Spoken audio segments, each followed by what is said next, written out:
Welcome to the TheCX Pod Europe from TTEC. Welcome to the TheCX Pod Europe from TTEC, your customer experience podcast providing thought leadership and executive insight on customer issues. Welcome to episode 3 of TheCX Pod Europe. My name is Neil Russell-Smith, and today we're here to talk about employee engagement. Joining us today is Steve Ellis, VP and Head of Facilitation for Learning and Performance. Welcome, Steve. Well, thank you very much, Neil. Nice to join. So we'll jump straight in. Big topic, employee engagement. So what is employee engagement? It's a big topic. It's a big question as well.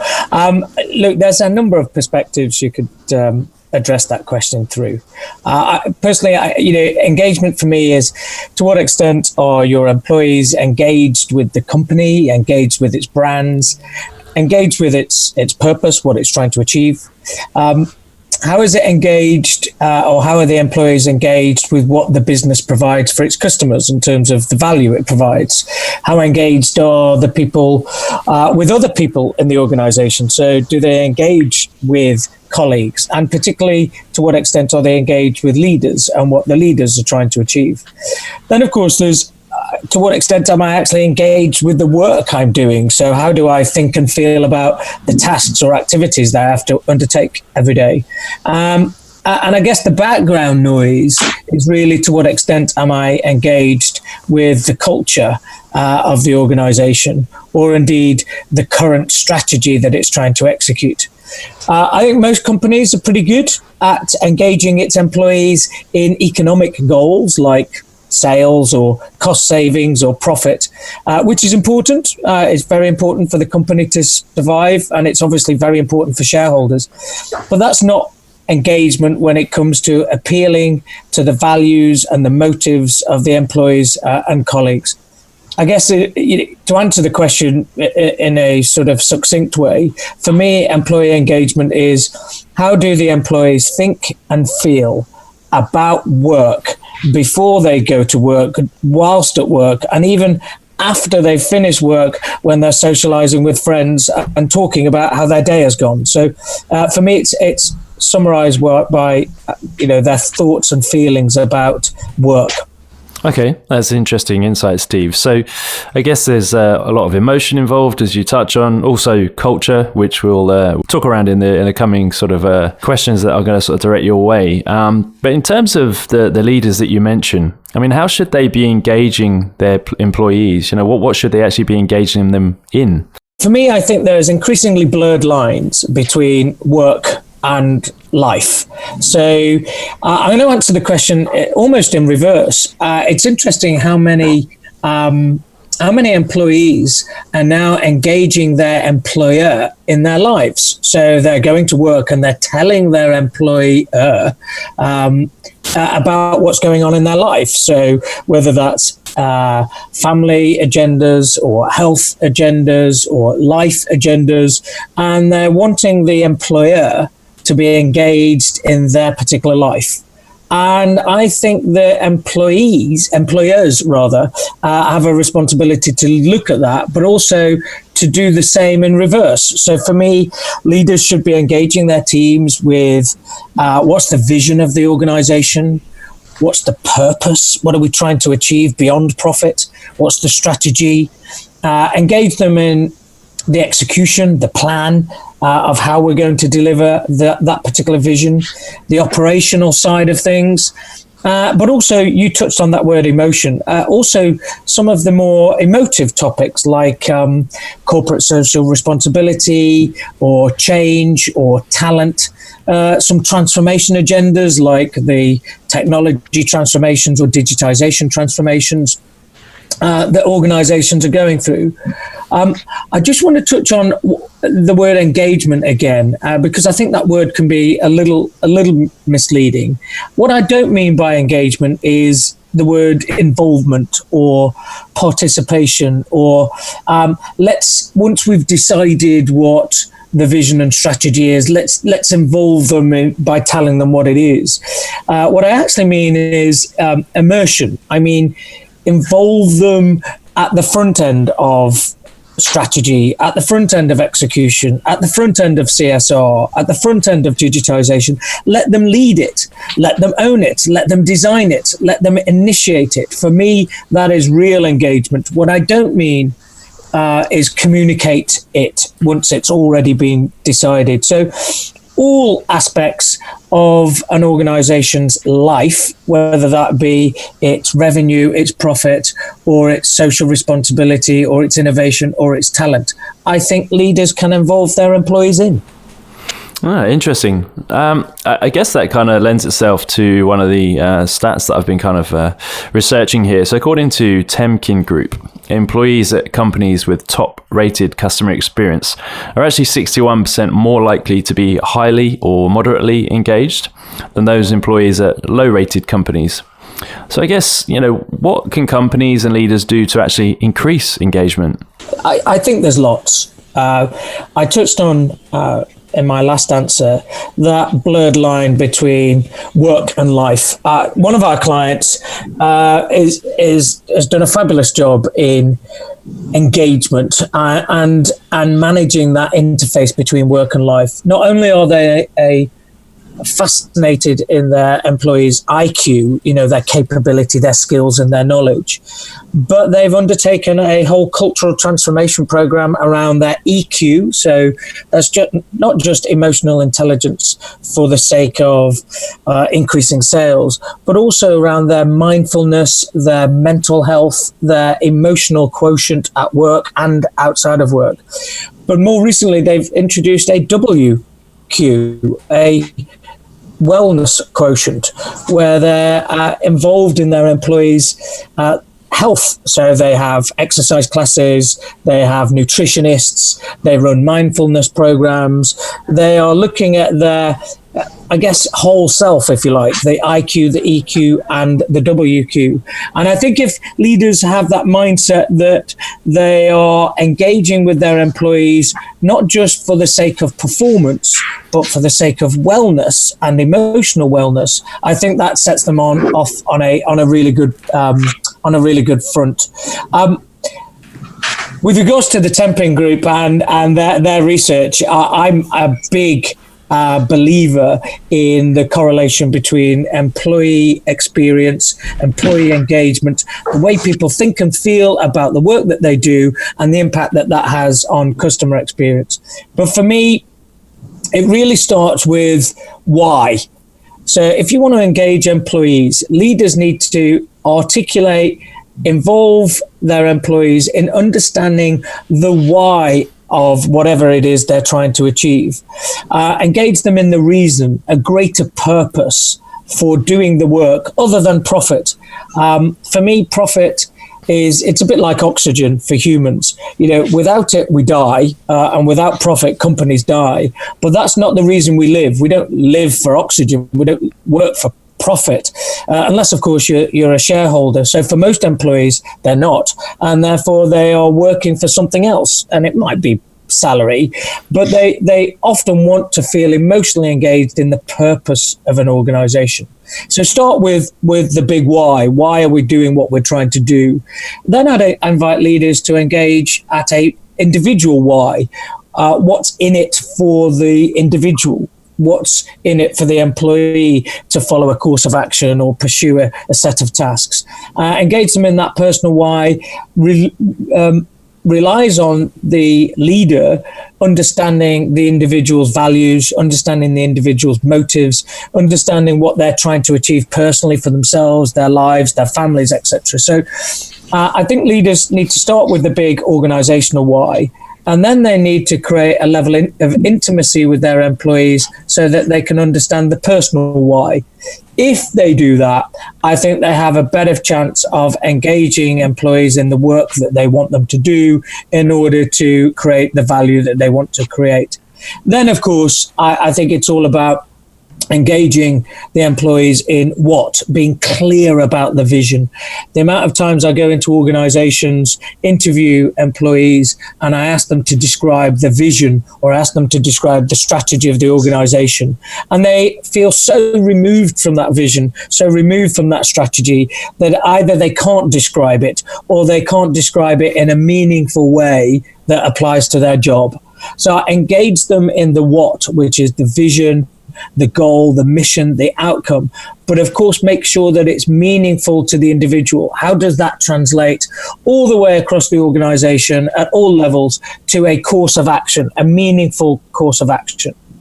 And then, of course, if you've described the why and engaged them in the why, you've engaged them in the what, then, of course, it's all about engaging them in the how. And the how often is the hardest bit, because for most organizations, the how usually relies on some degree of change. So how we're going to achieve our goals requires us to change our approach or change our behavior.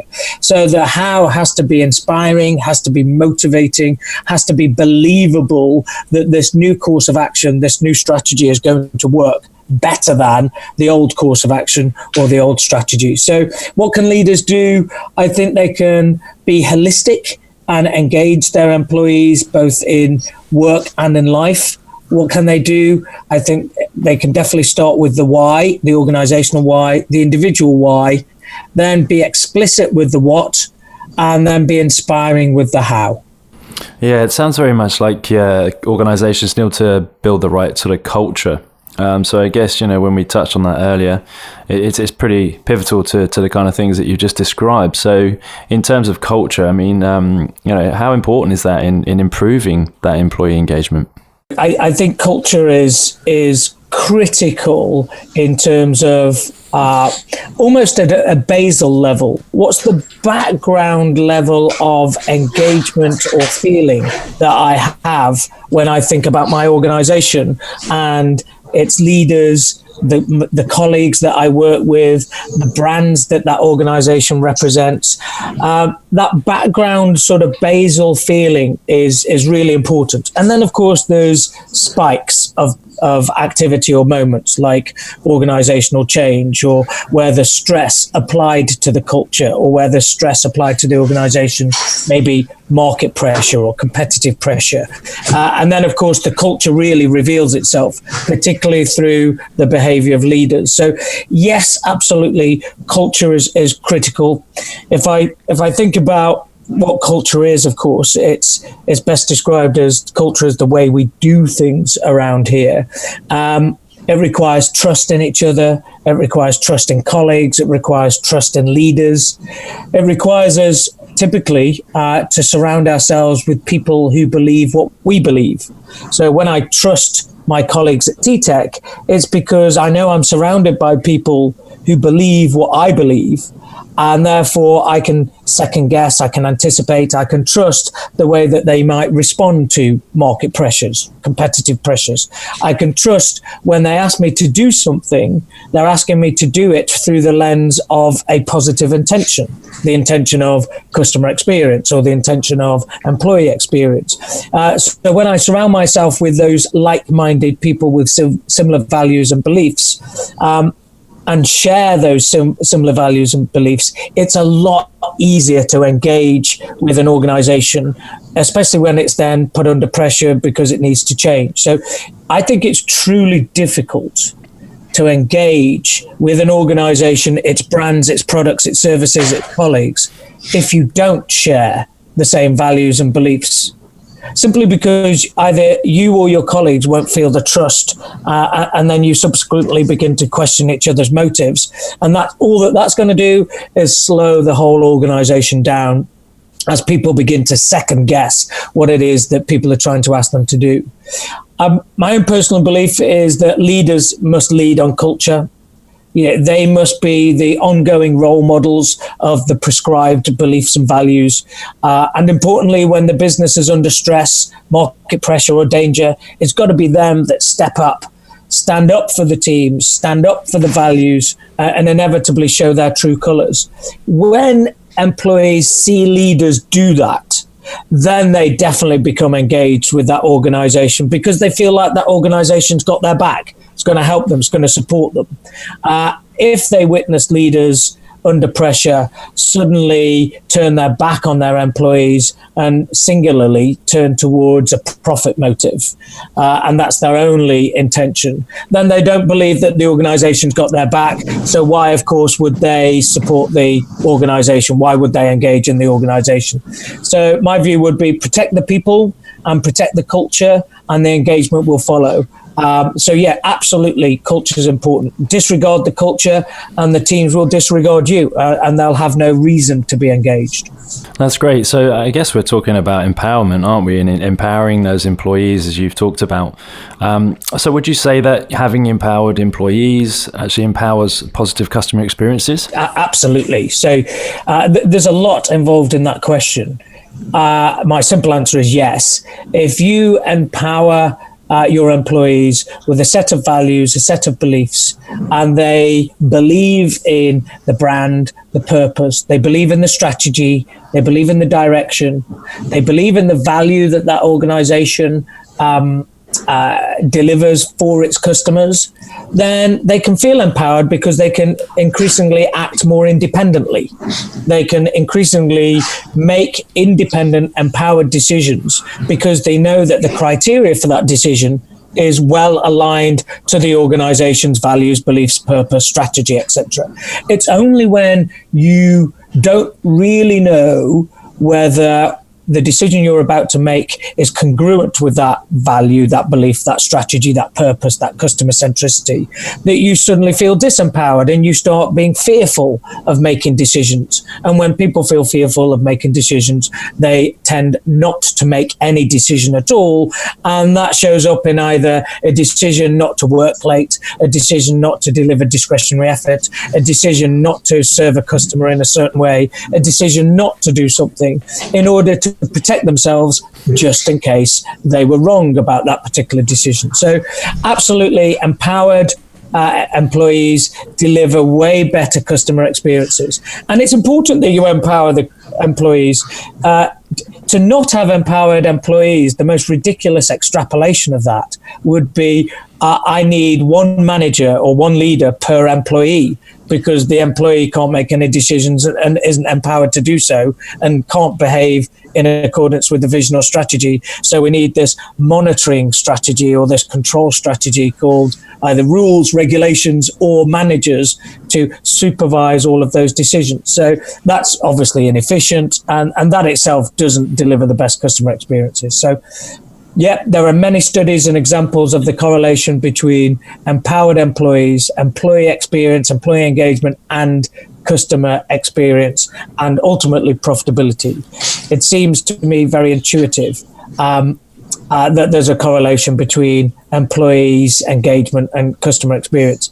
But that, by the way, just so we're very clear, that goes beyond customer-facing roles. I think it's very easy to fall into the trap of saying, those people that face off to a customer regularly, how they think and feel about the work they do affects that interaction with their customer. But it shows up in every part of the organization, whether that's operations, supply chain, manufacture, distribution, HR, IT, finance. When teams are engaged in the business, the brand, the service, the purpose that they're trying to deliver to, then discretionary effort increases, quality, quantity improves, and the desire to help customers and suppliers increases.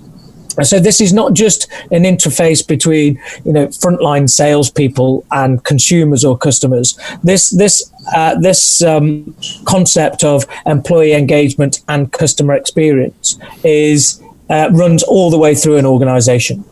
Thanks, Steve. That's been a great snapshot into employee engagement. So if you had to summarize some of those key takeaways for our audience today, what would they be? Oh, wow. Key summary. Okay, so engagement is how people think and feel before, during, and after work. And it's not just about whether they've completed tasks or whether they've generated profit or cost reductions or savings. It's how they feel about the person who sits next to them. It's how they feel about the brand. It's how they feel about the strategy. It's how they feel about the corporate vision or the corporate purpose. Right? So leaders, my key summary would be leaders need to engage with their employees about more than things related to economic goals. So they need to engage with their employees about its brand, about its purpose, about its value to society. And that will make people feel connected to what that company is trying to contribute. Then, of course, it's making sure that employees are engaged in the why of the organization, but also the what it's trying to deliver and how it's going to get there. And I just go back to something I said in answer to one of your questions. And that engagement isn't let's all the leaders decide the vision, let's all the leaders decide the strategy, let's all the leaders decide the CSR initiatives or the digitization initiatives. And engagement is simply a communication strategy called we'll cascade a newsletter and let them know, or we'll indeed cascade KPIs. Engagement for me is about empowering them to actually be the designers, the architects of the vision, architects of the strategy, architects of the initiatives and the innovation, rather than simply the receivers of it.